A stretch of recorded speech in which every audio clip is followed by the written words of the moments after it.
Eu sou o padre Rodrigo Gomes. Eu adentrei na vida da comunidade a partir de 1996, onde eu realizei o meu primeiro acampamento, o acampamento juvenil. A partir de então, desta data, de 1996, eu fui realizando também o meu discernimento vocacional, adentrando no seminário e a partir de então, também realizando estas escolhas. E a partir destas escolhas, a gente realmente pôde observar o que seria essa vivência enquanto comunidade. Depois fui designado para esta paróquia, como seminarista e futuramente como padre também responsável. Certo, então a comunidade Nossa Senhora do Carmo surgiu através de um acampamento na sua vida. Exatamente. E como que foi o convite para ser pároco da comunidade? Como que aconteceu isso? Primeiramente, eu sempre observava essa comunidade, como algo de aprendizado. A partir do momento em que fui me aprimorando com relação às pessoas, conhecendo, surgiu então o convite do bispo para que eu pudesse então assumir a direção, a responsabilidade como pároco da comunidade. Estava anteriormente em Sandovalina, Estrela do Norte, e Tororó do Paranapanema, e a partir deste chamado venho então assumir a partir do dia 11 de fevereiro de 2015. Dia 11 de fevereiro de 2015, eu começo então a ser o pároco da comunidade. Certo. Quando o senhor assumiu a comunidade, um pouco antes ainda era o Padre Tucci, né? Sim. Então, com a sua saída, teve a sua chegada na comunidade. Mas antes o senhor também fazia algumas missas, substituía o Padre Tucci aqui dentro da comunidade, né? Como que era? No processo de discernimento vocacional, nós realizamos algumas experiências de final de semana, antes mesmo de ser padre, em algumas comunidades. A Maristela entrou na minha vida após o acampamento, exatamente nesta experiência de final de semana, onde, com o acompanhamento do Padre Tucci, eu pude, assim, aprimorar os meus conhecimentos aqui na comunidade. Mesmo estando em Sandovalina, depois de ordenado padre, o nosso centro de formação, os nossos acampamentos, o sítio, a fazenda onde acontecem os mesmos, fica muito mais próximo de lá. Como a Maristela sempre teve muito mais atividades, o número de pessoas de participação, de casamentos, sacramentos, era muito maior do que em Sandovalina, então eu poderia sempre ajudar o Padre Tucci estando lá. Então, esta foi a forma de integração entre os nossos ministérios. Primeiro, ele me auxiliando enquanto formador, antes mesmo de eu ser padre, e depois que eu fui ordenado padre, rezei a minha primeira missa aqui nesta igreja, fui ordenado diácono aqui nesta igreja também, e nós sempre tivemos essa parceria no trabalho evangelizador da Maristela. A sua primeira missa, então, você realizou aqui dentro da comunidade, né? Queria que você falasse um pouquinho dessa experiência. Exatamente. A minha primeira missa aconteceu numa quarta-feira, dentro do grupo de oração aqui, animada pelo Astromar, sendo concelebrada pelo Padre Tucci e pelo Monsenhor José Antônio, pároco da Catedral. Foi uma experiência muito gratificante. Eu não tinha nem noção de que um dia eu estaria à frente desta comunidade. Então, realizei a minha primeira missa no dia 2 de maio, aqui na paróquia, no ano de 2015, 2012, certo? 2012. E a partir de então, sempre pude estar presente nas atividades principais desta paróquia, mesmo sendo padre de outra cidade. Certo. Na sua opinião, padre, com a saída do Padre Tucci, a sua chegada, qual que é o principal legado que ele deixou para a comunidade e para seus ensinamentos, para continuar assumindo a paróquia? O Padre Tucci sempre foi um amigo, inicialmente, e também o período em que ele atuou foi um período de renovação espiritual também da igreja como um todo. Nós possuíamos uma igreja muito pequena, não é uma igreja bairrista, onde as pessoas, sobretudo que frequentavam, eram pessoas de mais idade, pessoas tradicionais. Então surgiu, a partir da vinda do Astromar Miranda, com o apoio do Padre Aurélio, pároco de até então, não é? Esse movimento evangelizador, a Evangelização 2000. E assim abriu-se as portas da comunidade. O Padre Aurélio, já com déficits também na saúde, também, é lógico, não deu conta de acompanhar tudo isso. E o Padre Tucci vem para auxiliar o Padre Aurélio. E assim começa, então, a se multiplicar todo o trabalho evangelizador desta paróquia. Muitas pessoas passam por aqui, tiveram histórias de vida transformadas, e exatamente este legado, não é, que o Padre Tucci deixa, exatamente, não coloca um ponto final, mas nós assim viemos exatamente para dar uma continuidade ao trabalho já realizado, em tempos diferentes, com capítulos diferentes na história desta paróquia, porém, não é, com uma continuidade de todo o trabalho já realizado. Queria que você falasse quais são as obras que você realizou na paróquia desde a sua chegada aqui à comunidade. Muito bem. As obras realizadas aqui na comunidade, desde 2015, quando aqui me fiz presente, inicialmente obras físicas que nós precisávamos assim concluir.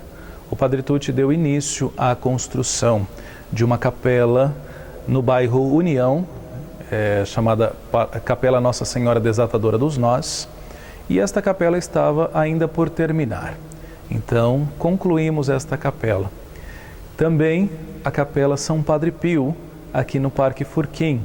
Essa estava com um processo ainda por maior a construir, a terminar, e nós assim o fizemos também. Já inauguramos no ano seguinte. Também concluímos o Centro de Catequese da Capela São Brás, do Parque Alexandrina. Fizemos uma reforma completa também na Capela São Luís Gonzaga, do Parque Primavera. E assim também nos dedicamos ao trabalho evangelizador do nosso centro de formação, onde foram multiplicados os vestiários, banheiros, e concluímos também a construção dos novos alojamentos. Por isso, essa parte física, realmente nós nos dedicamos no início também da nossa jurisdição aqui. Depois, pastoralmente falando, não é? O Padre Tucci sempre teve um legado de acompanhar as pastorais, de observar cada uma delas. Então, eu venho mais nesse processo de continuidade, de estar muito mais próximo, de estar observando também os setores, não é? Celebrando nas casas, visitando os doentes e assim acompanhando mais de perto, não é? A questão da comunidade. É natural que após 18 anos acompanhando uma comunidade, como foi o caso do Padre Tucci, não é? Muitas coisas assim precisem ser ainda estimuladas, não é? Pessoas dando oportunidade às outras, e tudo isso nós assim procuramos realizar também, mantendo, é lógico, o critério de acolhida, de abertura que essa comunidade sempre teve e pensamos que deva continuar a ter. Falando dessa abertura que a comunidade tem, gente de toda a cidade, até fora da cidade, vem para a comunidade. Tem bairros distantes, outros perto também. Como que se deu essa abertura para a comunidade, para as pessoas da região e de outros lugares? A Maristela sempre abrangeu e continua a abranger, não é, membros fiéis de toda a região e de toda a cidade. Primeiro, com a questão da novidade. Não é? O Padre Tucci sempre dizia, Nossa Senhora das Novidades. A Maristela sempre iniciou muitas obras, tanto pelos acampamentos, como pelo grupo de oração, como cursos formativos. E tudo isso, é lógico, começou a abranger muitas outras pessoas. Como eu dizia anteriormente, não é? A comunidade era uma igreja muito pequena, de pessoas do bairro que vinham procurar apenas os sacramentos. As missas comuns, não é? Comuns no sentido de não tão animadas, como depois, posteriormente, passaram a ser. E assim tiveram como referência o bairro da Maristela. Tanto é que o nome da paróquia não é muito bem lembrado. Eu vou à missa na Maristela, que é o nome do nosso bairro, não é? Então, a missa na paróquia Nossa Senhora do Carmo já fica um nome um pouco maior, mas sempre foi um local abrangente e continua a ser como referência ao trabalho evangelizador, não é, da Igreja de Prudente e de toda a região. Certo. Voltando às obras, né? Eu queria que você falasse um pouquinho das que estão em andamento e o que você planeja para o futuro da comunidade. As nossas obras, aquilo que nós damos continuidade, aquilo que iniciamos também, agora nós estamos com a ampliação do refeitório do nosso centro de formação, que começamos por estes dias. Nós também planejamos construir uma capela no centro de formação e, posteriormente, nós aqui queremos realizar uma reforma e ampliação do nosso salão paroquial. Precisamos adequar as exigências de acessibilidade, de segurança. Nós temos atualmente por volta de 700 crianças na nossa catequese. E o prédio, no período em que foi construído, não havia assim exigências como tal para esse critério de segurança. Então nós vamos aproveitar esta reforma e também construir novos banheiros, nova acessibilidade, certo? Entrada, para posteriormente também termos este local para recepções, festas também, não apenas para eventos religiosos, mas que possamos também abranger outros valores da sociedade.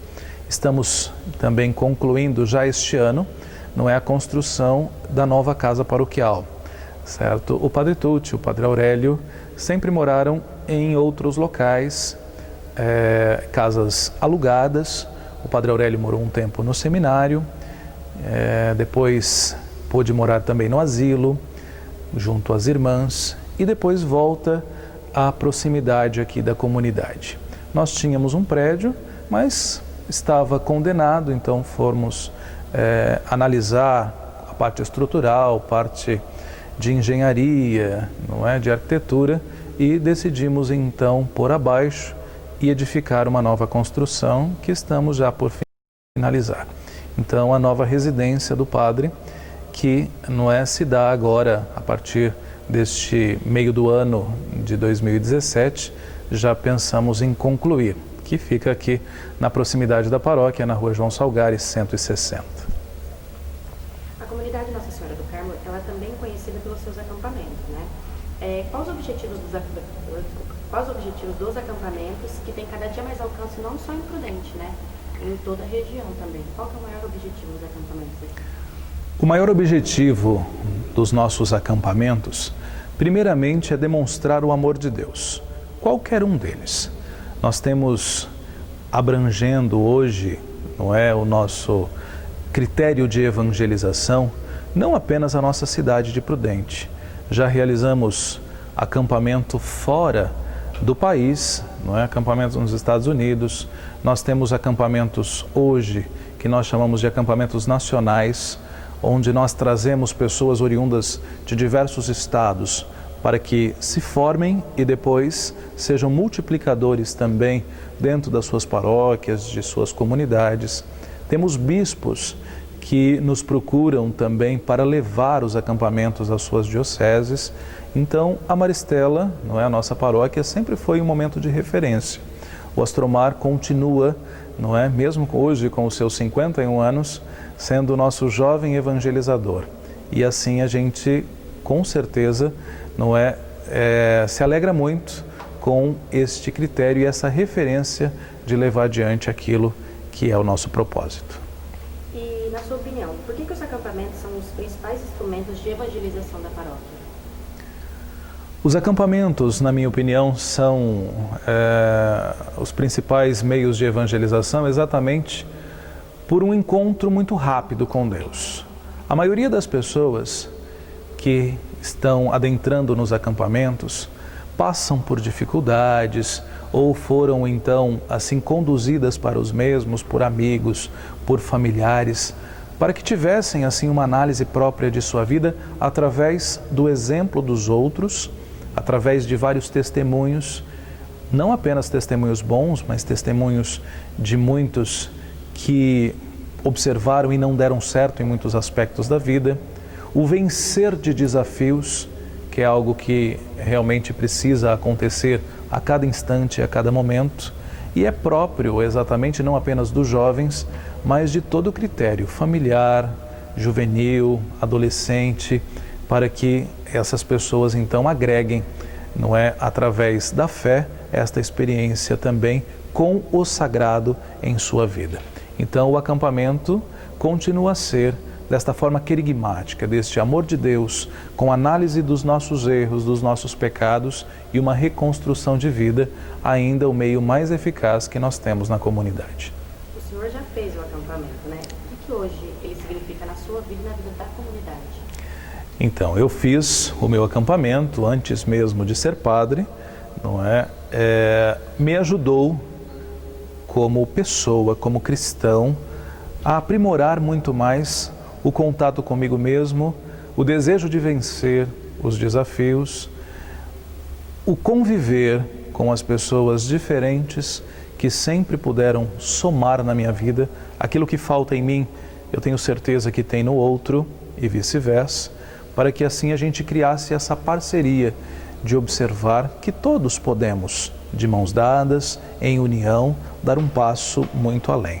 Então isso me ajuda na minha vivência cristã e posteriormente no meu ministério como padre, não é, estando acompanhando também a comunidade, acompanhando os acampamentos iniciais, aqueles que foram criados posteriormente, assim observando o quão importante seria, primeiro, para nós mesmos da equipe e posteriormente para aqueles que também estão realizando esta experiência. Então, é um momento muito gratificante para a vida da comunidade, esse demonstrar de alegria e, sobretudo, de mudança de comportamento, de vida, de uma atitude com Deus em sua história.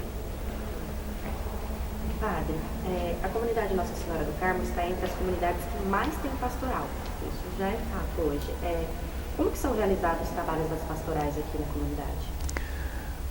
Os trabalhos pastorais, não é, da comunidade Nossa Senhora do Carmo, da nossa paróquia, de fato acontecem com coordenações, com pessoas engajadas, para que, não é, cada uma destas vertentes pudessem assim abranger e acolher até mesmo os membros que saem dos acampamentos, que adentram na comunidade por meio de outros sacramentos, de convites, de cursos, não é, de retiros, exatamente neste ponto. Por isso, nós temos como abrangência várias pessoas que se destinam a esse trabalho evangelizador. Até então, nós temos 52 frentes evangelizadoras que nós chamamos de pastorais e movimentos, dentre elas os acampamentos. Por isso, a cada experiência de fé, cada vez que uma pessoa faz um acampamento, faz um retiro, participa de um curso formativo, nós assim, não é, designamos estas pessoas a procurarem uma destas pastorais. O acampamento, os cursos, os retiros são o ponto inicial. Porém, cada pessoa deve depois alimentar a sua fé dentro da vivência, do testemunho destas pastorais. Tem alguma história, um milagre nesse tempo como pároco aqui da comunidade que o senhor queira compartilhar com a gente? Alguma coisa marcante que você viveu dentro da comunidade? Olha, experiências marcantes aqui na comunidade nós temos a cada dia. A cada experiência do contato pessoal com as pessoas, eu tenho por base assim um período de atendimento muito maior do que a comunidade tinha anteriormente, de sentar, de ouvir as pessoas, de estar um pouco mais próximo, e a todo instante, a cada dia, não é, eu me deparo com novas realidades de pessoas, de histórias assim que me fazem crescer, e é lógico, nós direcionamos também essas pessoas para este aprimorar com Deus. Sobretudo, a forma que muitas vezes nos faz chorar com a tristeza dos outros, nos compadecer com as perdas e, sobretudo, sorrir com os ganhos e os acertos. Quantos brindes, quantas alegrias, quantas tristezas tivemos juntos, porque compartilhamos das histórias familiares também aqui da comunidade. Quantas mães que perderam seus filhos, quantos filhos que perderam seus pais, quantas realidades de drogadição, de outros vícios, que nós assim acompanhamos, estivemos presentes, e quando realmente essa mudança, este comportamento diferencial acontece, seja para o bem ou seja para um outro desfecho, nós assim realmente nos compadecemos e levamos adiante este princípio. Por isso, a comunidade que reza unida, a comunidade que se abraça, a comunidade que chora, deve também ser uma comunidade que está sempre presente na vida dos seus fiéis. E falando das pessoas da comunidade, queria que você falasse um pouquinho qual que é a importância que o nato tem para a paróquia. O nato é mais velho que o padre, né? O nato tem 35 anos, inclusive ele está internado para fazer um procedimento cirúrgico. E desde quando aqui adentrei, o nato, ele é muito afetivo, não é? É muito fácil assim a gente conquistar o nato, mas não é fácil manter a conquista, porque ele sabe quando a pessoa tem um coração verdadeiro, ele sabe quando a pessoa se preocupa com ele sabe quando realmente ele faz parte da história. Então eu conheci o nato, não é? Desde quando eu fiz o meu acampamento, mas um pouco distante. Depois, quando vim como seminarista, não é? O nato sempre abraçava, sempre, não é? Tivemos uma afinidade muito bacana, não é? E depois, é lógico, como padre, até as pessoas pensavam assim, com a partida do Padre Tucci da comunidade, que também, é lógico, acolheu o nato, teve esse processo de mudança também, até mesmo física, não é? O nato evoluiu muito na história comportamental pessoal através dos acampamentos, não é? Então morava muito próximo aqui, depois começou a morar até distante. Então, aí eu, assumindo a comunidade, tenho que buscar o nato na casa dele, lá no João Domingos, certo? Termina a missa, eu vou levar, ele fica na minha casa aos finais de semana, então ele sabe, já tem o cantinho dele lá também, não é? As horas que tem que dar a comida, por conta da diabetes, por conta de outros acompanhamentos, mas sobretudo de um olhar para o outro. Às vezes o nato fala: o que você tem? Não é? Tá triste? Ou vou rezar para você, põe a mão na cabeça, né? Então o nato é um grande presente aqui à comunidade, e por transmitir realmente, por sentir aquilo que muitas vezes nós estamos passando. E quantas vezes nós nos deparamos com pessoas que dizem assim: eu estava quietinha lá no meu banco, pensando nos meus problemas, e o nato foi lá, não é? Parecia que ele estava adivinhando tudo que estava passando, não é, na minha história, na minha vida. Então é um anjo que nós temos aqui, que realmente precisa ser lembrado, não é? E que precisa ser a marca também dessa comunidade. Padre, agora eu queria que você falasse um pouquinho sobre a festa das nações aqui da comunidade, que hoje se propagou e é conhecida. Falando agora sobre a festa das nações, o motivo inicial desta festa foi exatamente a construção do templo. Como eu disse anteriormente, com a presença do Padre Aurélio, nós tínhamos uma igreja pequena, uma comunidade pequena, e depois, também com o sim do Padre Aurélio, com a chegada do Astromar, com os trabalhos evangelizadores, com os acampamentos, com o trabalho de evangelização, a comunidade começou a crescer muito. Com a chegada depois do Padre Tucci e com o conselho evangelizador, o conselho pastoral administrativo da paróquia, convencionou-se então construir um novo templo, uma nova igreja. A Festa das Nações então propiciou esta construção. Foi assim edificada esta igreja, não é? Construída, entregue no ano de 2004, certo?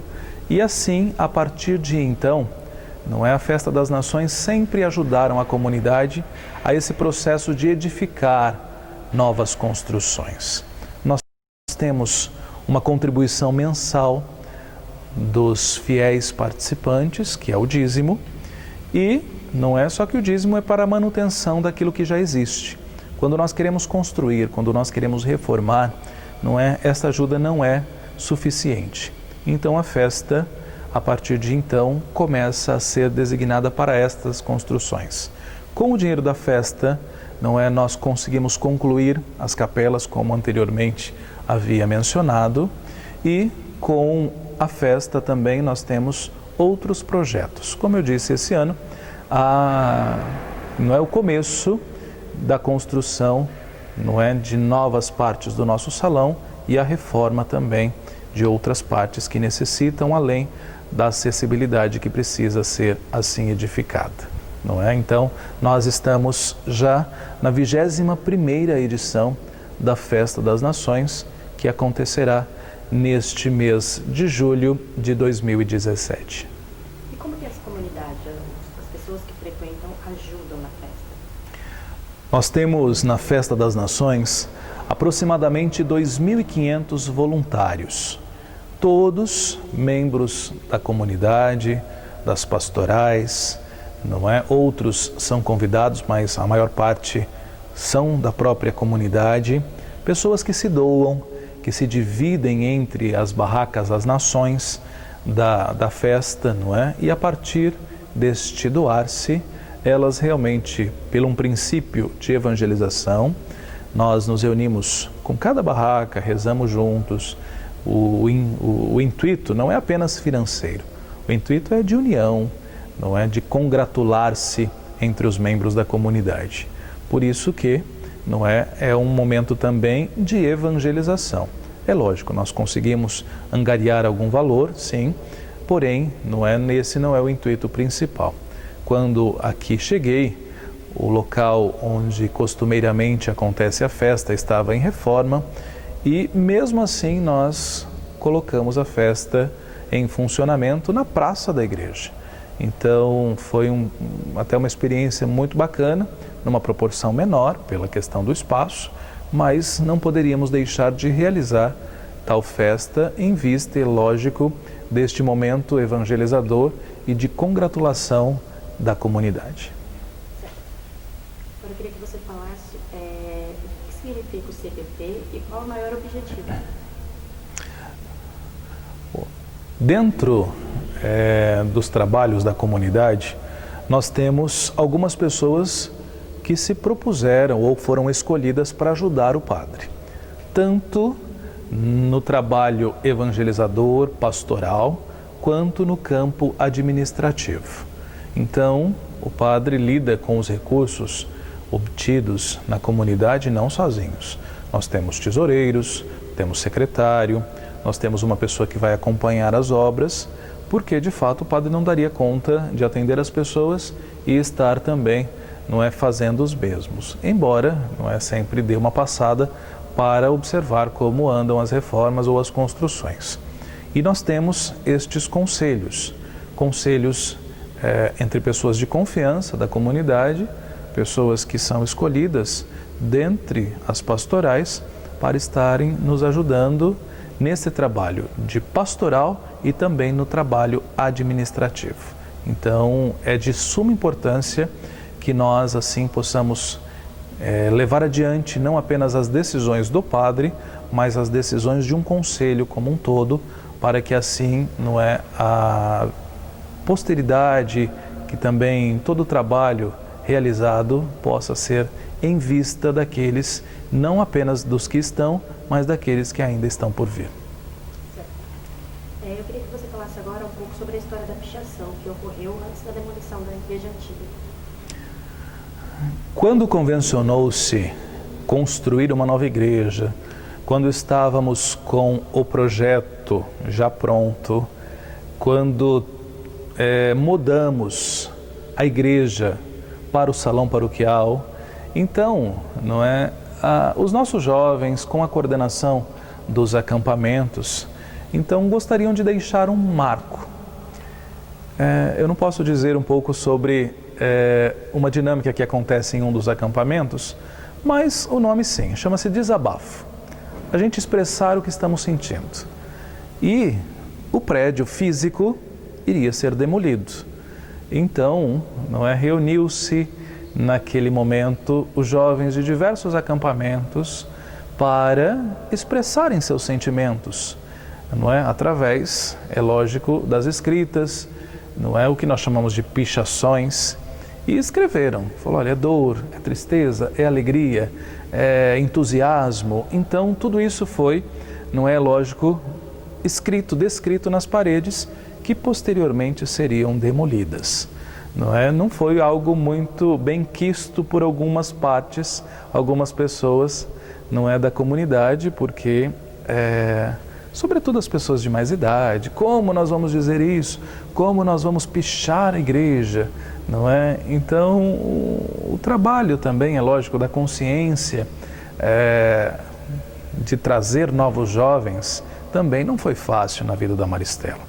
Quando, pessoas que estavam há muito tempo à frente de determinadas pastorais e de repente começam a vir outros, pessoas que não conheciam a história do bairro, De fato foi um trabalho conta-gota para que a gente pudesse abranger a todos, Desta forma como que a comunidade não perdesse, mas apenas ganhasse, abrindo as portas para todos. Então, muitas dessas pichações, é lógico, foram sentimentos, foram desabafos, mas temos certeza que foi para o bem do novo templo que nós temos. Se nós olharmos o projeto da nossa igreja, é um projeto de mãos abertas.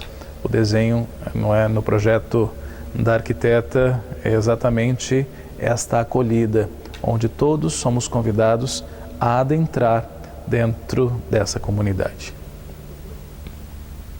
Padre, eu queria que você falasse um pouquinho sobre o Padre Salgário e os ensinamentos que ele deixou para a comunidade.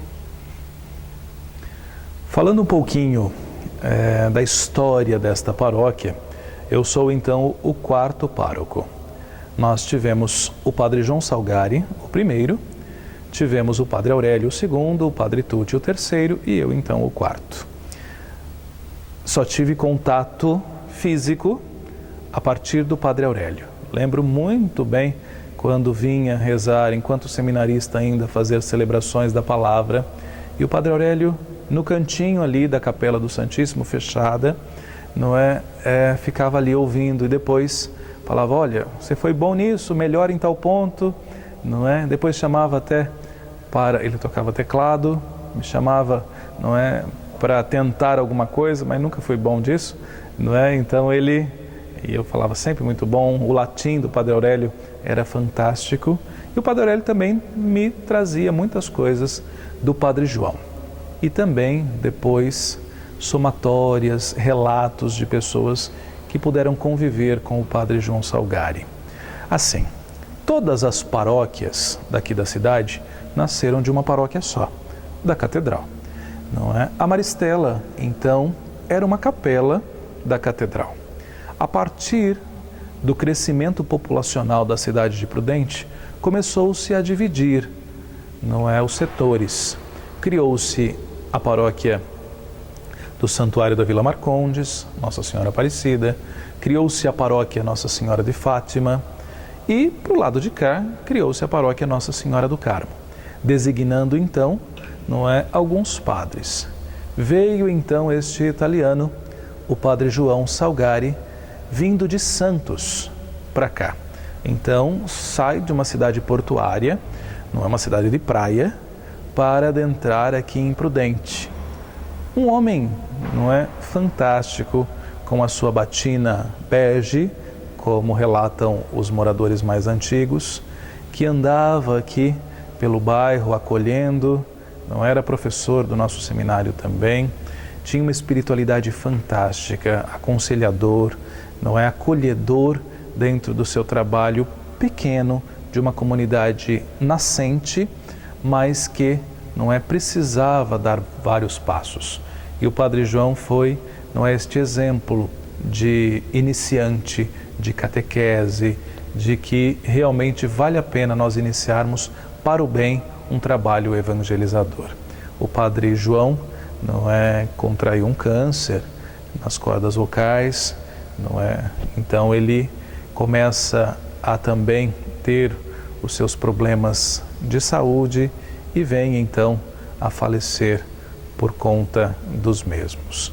O padre João foi sepultado nesta igreja, não é, com a ideia de construir um novo templo. Então nós fora transladado pela comissão pastoral os restos mortais do padre João para então o túmulo, a cripta dos padres no cemitério São João Batista, certo? E o padre João deixa um legado inicial na história da Vila Maristela. Então é um grande presente, um grande testemunho de pessoas que se doaram. Posteriormente, o padre Aurélio também teve um problema físico, um problema de saúde, e também veio a falecer por meio deste problema. Também um câncer, mas agora já no estômago, não é? Então, nós tivemos 2 padres iniciantes da comunidade que puderam, então, assim, nos deixar um grande exemplo de dedicação ao trabalho evangelizador aqui da paróquia. Eu queria que você falasse um pouquinho sobre o padre Aurélio, os ensinamentos dele, o legado que ele deixou para a comunidade. Falando um pouco mais do padre Aurélio da Silva Ribeiro, o alagoano, que vem então a Presidente Prudente, que se dedica ao trabalho evangelizador propriamente da Vila Maristela. O padre Aurélio sempre foi um sonhador. Tanto é que quando a comunidade às vezes não atingia as expectativas do padre Aurélio, ele pegava a sua sacolinha, não é, e falava: olha, eu vou procurar algum lugar. Então ele foi para Pirapó, ele foi para Tarabai, ele foi para Limeira, ele foi para São Paulo, mas sempre voltava. O nosso bispo, até então, o Dom Agostinho, dizia assim: calma, ele vai voltar, não é? E o padre Aurélio passava um tempinho, voltava. Então, neste período de indas e vindas do padre Aurélio, alguns padres, alguns seminaristas, diáconos, também passaram por aqui. O padre Jerônimo Gasques, o padre Lindolfo Antônio, não é? O Monsenhor Jesus Pereira dos Anjos, outros padres que puderam assim cooperar neste período em que o padre Aurélio, não é, estava ainda no período inicial, não é, da sua estadia aqui. Estava aprimorando como deveria ser o trabalho evangelizador. Assim, não é? Depois o padre Aurélio resolve ficar. É o dia do fico do padre Aurélio, né? E a partir desse dia, realmente assumindo a comunidade, ele começa assim a realizar esse trabalho evangelizador de uma forma espetacular. O padre Aurélio muito centrado, não é? Assim, sabia muito sobre música, ele acolhia muito as pessoas, gostava muito de estar presente nas famílias. Várias famílias assim, não é, o tem como referência ainda hoje, não é? E tudo isso através dessa presença que sempre edificou os seus valores. Por isso, quando falamos de Padre Aurélio, o que vem a mim exatamente essa presença, este acolhimento. Lembro no finalzinho do Padre Aurélio, quando não é, ele já ciente das suas limitações, ainda de pijama pela manhã, ia à padaria pegar o seu pãozinho, voltava, certo? Rezava um pouquinho, ia à sua casa aqui próximo, mas nunca desanimou, não é? Era muito exigente no sentido, às vezes, de alimentação por conta da enfermidade, certo? Mas sempre foi muito acolhedor. O Padre Aurélio é um exemplo. Às vezes a gente tem uma noção que, às vezes, o padre de mais idade pudesse, assim, ser um tanto quanto tradicionalista, não se desse abertura para uma nova realidade de fé, e pelo contrário, com a chegada do Astromar, vindo de uma outra comunidade que não abraçou a sua ideia, não é o Padre Aurélio que, se nós fôssemos olhar assim não é, para a realidade olhando de fora, nós diríamos, ele não abraçaria um projeto novo como esse, numa paróquia de pessoas idosas, numa paróquia extremamente tradicional do bairro da Vila Maristela, um bairro que não era nem conhecido por todos, não é? Já era o final da cidade, propriamente, não é? A cidade terminava aqui próximo à linha do trem. Então, com a chegada do Astromar e com a abertura do Padre Aurélio, o seu sim, realmente foi um grande ponto de evangelização para a nossa igreja como um todo, não apenas para a nossa paróquia, mas a nossa diocese. E eu tenho certeza, lendo um pouquinho dos relatos do Padre Aurélio, ele dizia, não é? Nos primeiros acampamentos, nos primeiros cursos de evangelização, nos primeiros sacramentos ministrados, o quão prazeroso sempre foi fazer parte, abrir as portas desta igreja para o novo, não ficando assim parado no tempo, mas mostrando a face de Deus de outros ângulos também. Padre, o que é essa comunidade? O que é a paróquia Nossa Senhora do Carmo representa hoje na sua vida? Olha, eu fui ordenado no dia 30 de abril de 2012, 30 de abril de 2012. Mas, mesmo antes de ser padre, como eu disse, eu tenho uma história na vida da Maristela. A Maristela na minha vida, melhor dizendo. Assim, tanto que, mesmo estando em outras comunidades, eu nunca deixei de estar presente aqui. Na vida das pessoas, eu lembro quando eu estava ainda antes de ser padre, às vezes como diácono, ou padre em outras cidades, as pessoas, eu gostaria que você viesse batizar meu filho, gostaria que você assistisse o meu casamento, que você participasse, não é, junto com os jovens das formaturas. Então eu sempre estive muito próximo à nossa juventude, não é? Então, olha, eu brindava muito com eles todas as suas conquistas, tudo aquilo que realmente vinha para agregar, não é, valores do bem na vida de todos. E a partir de então, não é, eu tive um vínculo muito grande com a comunidade. Ordenado diácono aqui no dia 8 de dezembro de 2011 e depois na cidade onde eu nasci, fui ordenado padre no dia 30 de abril de 2012. A maior parte das pessoas que participaram foi aqui da Vila Maristela. Se deslocaram num dia de chuva, de extremo frio, não é, ao ginásio de esportes de Santo Anastácio, e ali, não é, eu pude sentir assim, não é, as pessoas me acolhendo como membros mesmo de suas famílias, pessoas que fiz questão de convidar pessoalmente umas às outras e que estiveram lá compondo e continuam a compor minha história.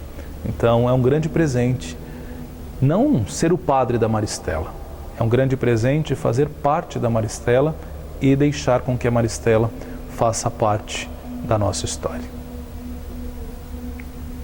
E para finalizar, eu queria que você deixasse uma mensagem para a comunidade, que esse ano completa 50 anos, né? Sim. Deixando então uma mensagem à comunidade. Observar a história de tudo aquilo que se passou, de tudo aquilo que eu tenho aprendido ao longo do exercício do meu ministério, mas sobretudo do meu sim à vida cristã. Eu só tenho muito a agradecer a vocês que compõem cada vez mais o trabalho evangelizador da nossa paróquia. Não teria sentido nenhum nós observarmos tudo aquilo que nós temos, a grandiosidade que se apresenta através da simplicidade do amor de Deus. Então é muito gratificante, muito prazeroso nós podermos compor uma comunidade de mãos unidas, de mãos dadas, que se propõe, entre membros diferentes, a edificar uma mesma caminhada. Eu só tenho a agradecer, sou um grande privilegiado e presenteado a todo instante por este engajamento comunitário de tantas pessoas. Tenho certeza que nas minhas limitações, mas sobretudo nas vezes em que tenho, com a comunidade, me proposto a realizar tantas obras, eu tenho certeza que eu nunca estarei sozinho, porque estarei ao lado de tantas pessoas. Então, meu muito obrigado a você, e eu tenho certeza que essa história não é composta apenas por religiosos, por pessoas do passado. A história é composta do presente. E se hoje nós lançamos tantas sementes, é porque nós confiamos num futuro diferente. Nós confiamos que nós, fazendo parte do presente, abastecidos do passado, podemos também levar adiante uma continuidade desse trabalho evangelizador. Muito obrigado e que Deus continue a abençoar toda a nossa querida paróquia Nossa Senhora do Carmo, aqui na Vila Maristela.